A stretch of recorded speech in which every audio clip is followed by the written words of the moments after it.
So for perimeter of all other shapes, because they already went over the perimeter of a square before this, or at least they should have already gone over the perimeter of a square before this, they should already know that to get the perimeters, you have to add all sides. So for example, to get the perimeter of a rectangle, you have to add all the sides that exist in that rectangle, which is 4.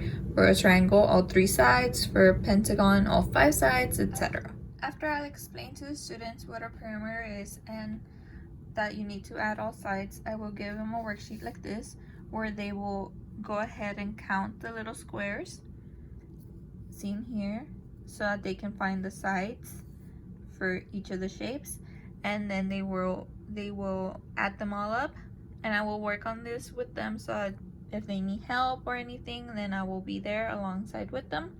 Then they will move on to this one, which is bigger shapes and more irregular shapes. That way they understand that this is still gonna have to be added to all the other shapes, no matter if it's like a square within a square or a rectangle within more rectangles. They all have to be added, all sides have to be added to find the right perimeter. After doing some worksheets like this with all the squares in them, we will be moving on to a hands-on activity, which would be this. They will be drawing themselves in, or anyone that they wish to. They will color it in, and they will work on it for about 10 to 20 minutes. After this, then I will gather them all up or grab their attention so that I can explain to them what they will do next, which is putting the numbers in. So for example, here the hair extends for 6 squares and then 6 squares down. This goes on for 1 square, this goes on for 4, and so on and so forth. This will allow them to find their own perimeters, which the name of the worksheet, the perimeter person. And then this is also helpful for area, which will be covered on later on in the following class. That activity, we will be moving on to more shapes, such as the triangle and the pentagon and the hexagon. Now, this worksheet is actually in Spanish, but I will be using one that is in English and translating it for them. So what I would explain to them here is how some shapes have equal sides, not just the square. So for example, an equilateral triangle would have equal sides all around. And then for example, the hexagon would also have equal sides all around. So that way they can find the missing sides. So here they would fill in that this is 15 and this is 15. Here they would fill out that this is 27, 27, 27, and so on and so forth for all the other shapes. That way they can understand that even though shapes are different, some of them still have the same sides. Although this one, I would explain to them why it's not the same and why these two right here, this one and this one, are the same.